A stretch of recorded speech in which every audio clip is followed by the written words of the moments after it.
오늘 우리에게 주시는 하나님의 말씀은 에스겔서 20장 10절에서 26절까지의 말씀입니다.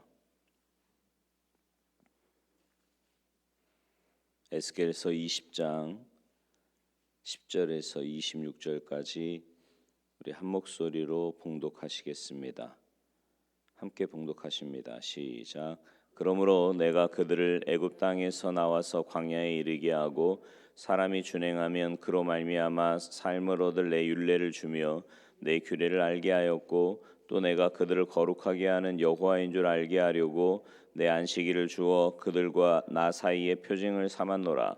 그러나 이스라엘 족속이 광야에서 내게 반역하여 사람이 준행하면 그로 말미암아 삶을 얻을 나의 율례를 준행하지 아니하며 나의 규례를 멸시하였고 나의 안식일을 크게 더럽혔으므로 내가 이르기를 내가 내 분노를 광야에서 그들에게 쏟아 멸하리라 하였으나 내가 내 이름을 위하여 달리 행하였었나니 내가 그들을 인도하여 내는 것을 본 나라들 앞에서 내 이름을 더럽히지 아니하려 하였음이로라.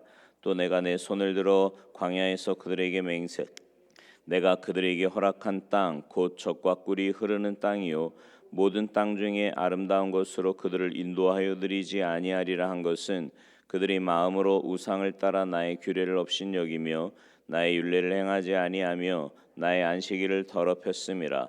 그러나 내가 그들을 아껴서 광야에서 멸하여 아주 없이 하지 아니하였었노라.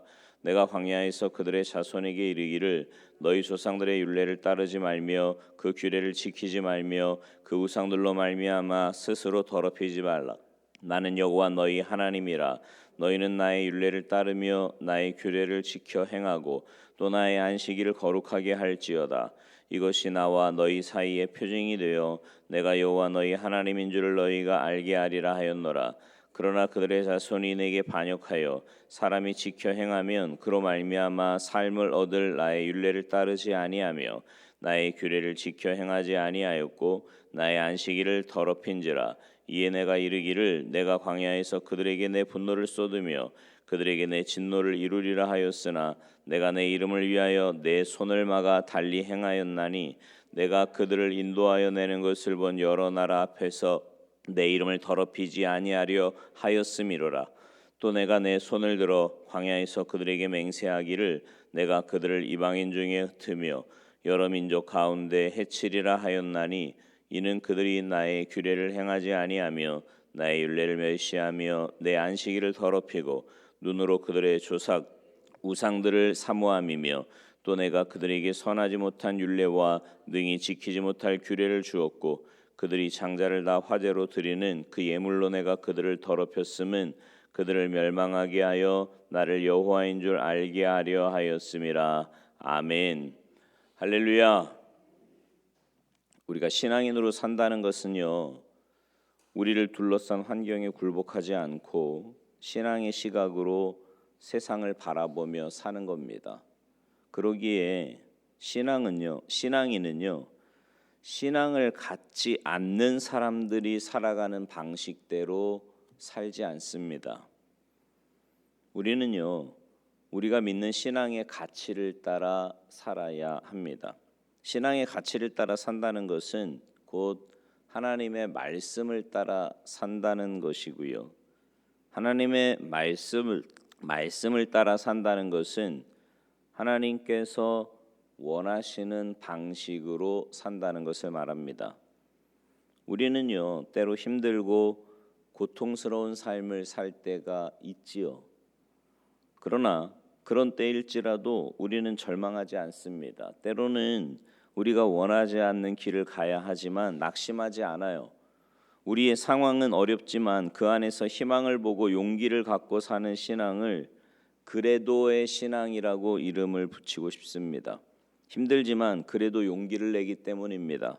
고난의 삶이지만 그래도 기쁨으로 그 길을 가기 때문입니다.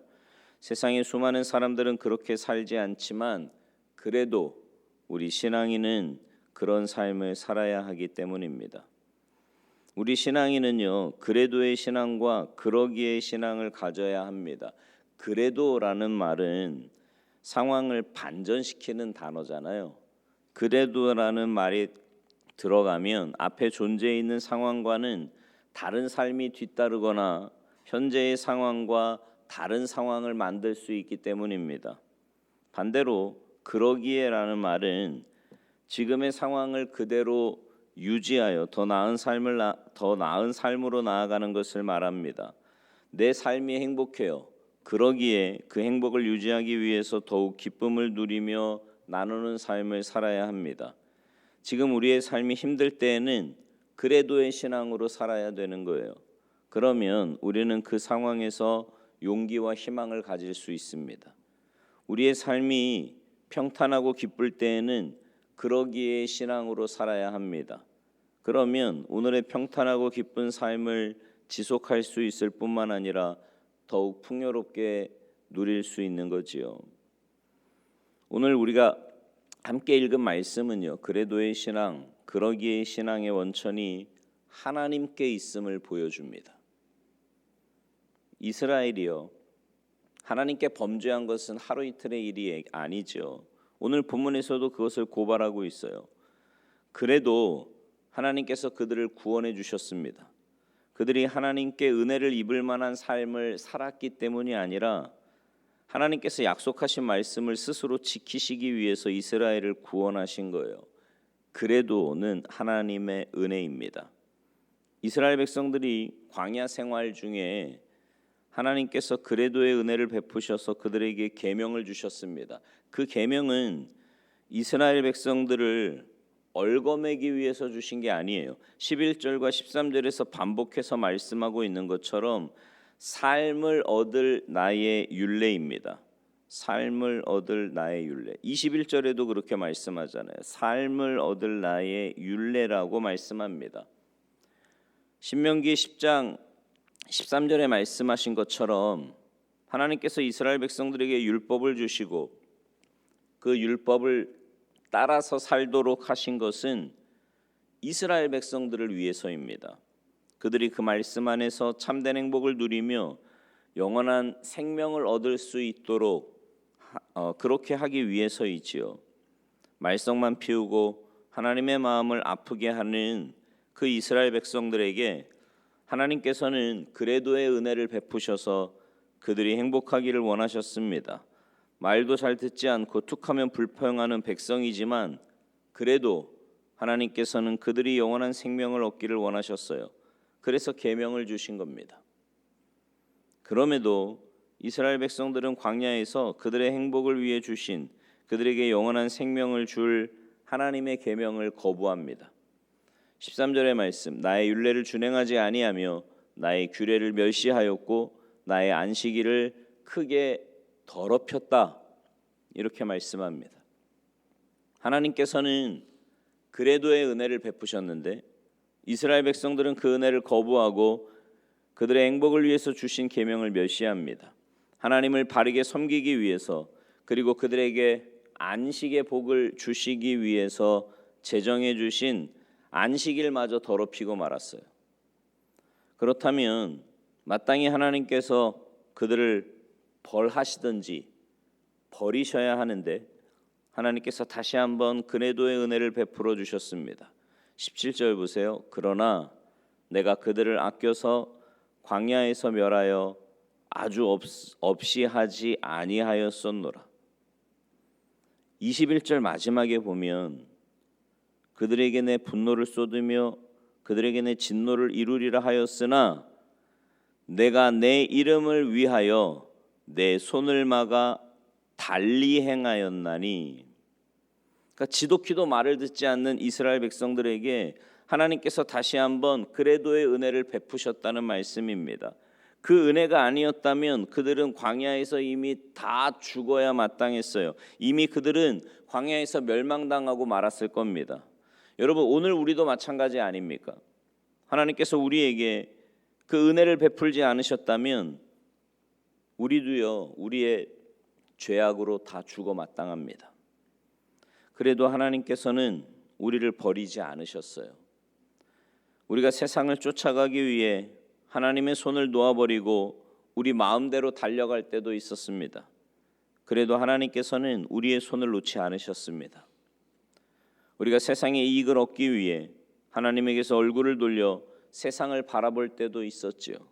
그래도 하나님께서는 끝까지 우리를 향하여 얼굴을 돌이키지 않으시고 우리를 바라보고 계셨습니다. 그 은혜 때문에 우리가 하늘의 생명을 누리는 자로 살아갈 수 있습니다. 그 은혜 때문에 우리가 오늘도 이 예배당에 와서 하나님께 예배하며 찬송할 수 있는 거예요. 하나님께서 우리에게 그래도의 은혜를 주셨고 그 은혜로 오늘 우리가 살아간다면 우리 역시 그 은혜 안에서 그 신앙으로 살아야 하지 않겠습니까? 비록 내 삶이 힘들지라도 낙심하지 않고 그 상황에서 용기를 낼 수 있는 것은 우리가 그래도의 은혜 안에 살고 있기 때문입니다. 어려운 문제 앞에서 때론 마음이 무겁고 걱정이 가득할지라도 절망하지 않고 그 문제 앞에 굴복하지 않는 이유는 우리가 그 은혜 안에 살기 때문입니다. 사람들이 나를 괴롭히고 나를 힘들게 할지라도 그들을 미워하지 않고 그래도 그들을 위해서 기도할 수 있는 것은 우리가 하나님으로부터 그 은혜를 받았기 때문입니다. 내 안에서 분노가 일어나고 미움이 가득할지라도 그런 감정을 폭발시키지 않고 마음이 평안할 수 있는 것은 하나님께서 베풀어 주신 그 은혜가 아직 우리 안에서 우리의 마음을 주장하고 있기 때문입니다. 여러분, 삶이 힘드십니까? 그 은혜를 베풀어 주신 하나님의 은혜, 그래도의 은혜를 다시 한번 기억해 보시기 바랍니다. 그러면 용기를 낼 수 있어요. 힘들다고 포기해야 할 상황은 우리에게 절대로 없습니다. 아무리 절망적인 상황일지라도 하나님께서는 그 상황에서 우리에게 그래도라고 다시 한번 생각할 수 있는 믿음을 주셨기 때문입니다.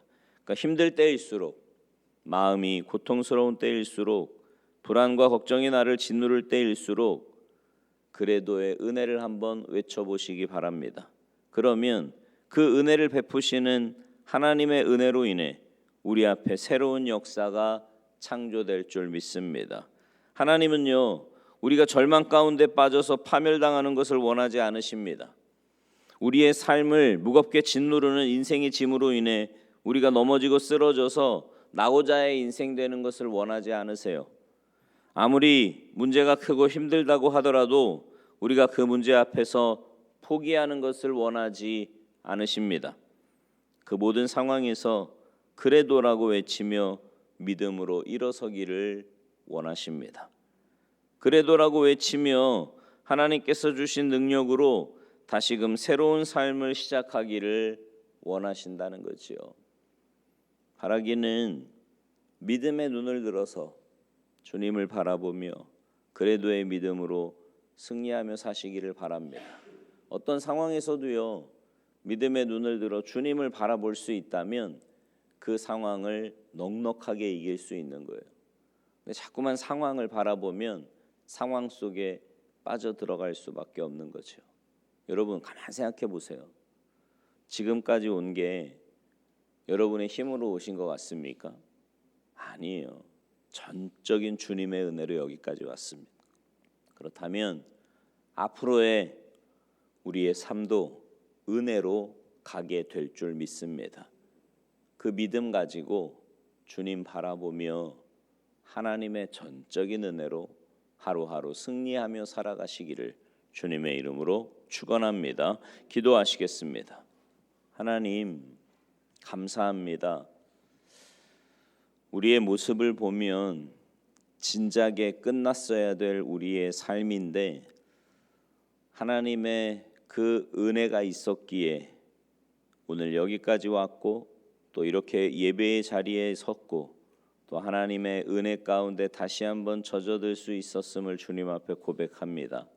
어떤 상황에서도 그 상황이나 문제를 바라보지 말게 하시고 믿음의 눈을 들어 주님만 바라보게 하셔서 주님 주신 힘과 은혜로 넉넉하게 그 모든 상황을 이기게 하시고 그래서 우리의 삶으로 날마다 주님 살아계심을 증거하며 살아가게 하시고 하나님의 은혜를 받은 자의 삶을 마음껏 증거하며 살아갈 수 있도록 주님 역사하여 주시옵소서. 감사드리며 예수님의 이름으로 축복하며 기도하옵나이다. 아멘.